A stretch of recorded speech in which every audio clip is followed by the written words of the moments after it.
नमस्कार विशाखा रेसिपीमध्ये आज तुम्हाला मी बांगडा फ्राय दाखवणार आहे। हे बघा बांगडे आणलेले आहेत, मी बांगडे धुवून घेतले।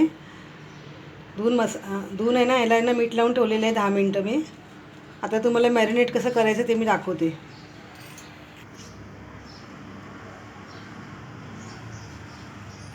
हे ना कोकमचा रस घेतलेला आहे मी।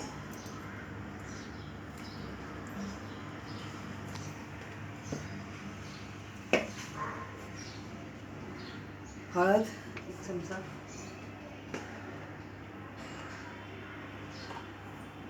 आलं लसूण पेस्ट घेतली आहे,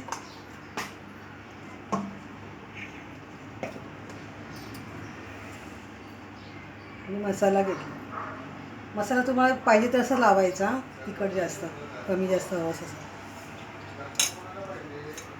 हे चांगलं मॅरिनेट करून ठेवायचं चांगलं असं एकत्र।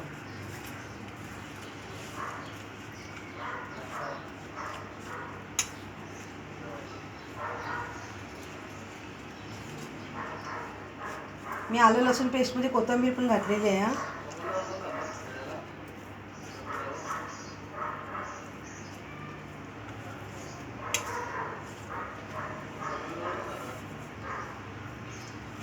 हा मसाला असा आतमध्ये घालायचा।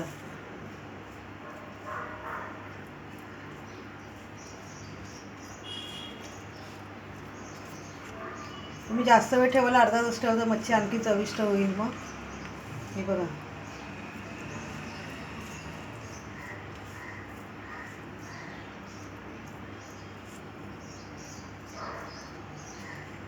हा मसाल्याला पातळ नाही लावायचा, घट्ट घट्ट करायचा मसाला।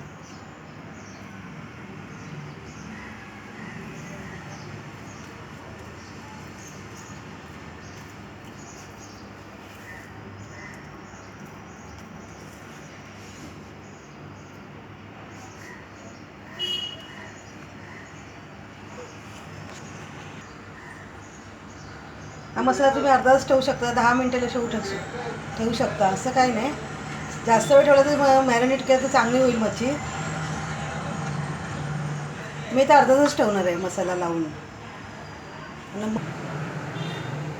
बघा बांगडा आता अर्धा तास झालेला आहे मॅरिनेट करून। आता मी तळायचं आहे ना आपल्याला, तर हे तांदळाचं पीठ घेतलेलं आहे आणि हे रव्याचं कोटिंग, दोन्ही असं मिक्स करणार आणि आता मी फ्राय करायला घेते। फ्राय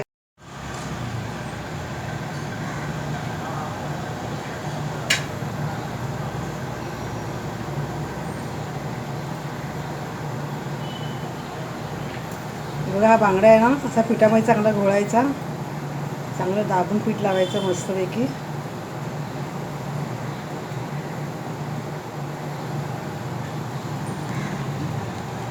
बारीक गॅस करायचा, म्हणजे फ्राय करायचा बांगडा। मच्छी कधी पण बारीक गॅसवर फ्राय करायची, सुंदर लागते, आतमध्ये शिजली जाते मच्छी।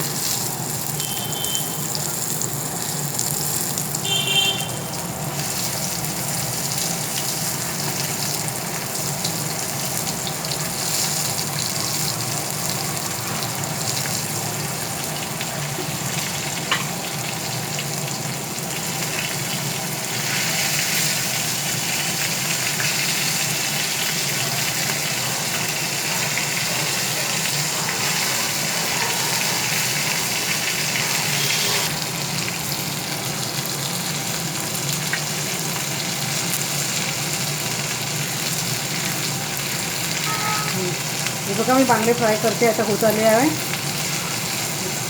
ते मंद आचेवर करायचे फ्राय।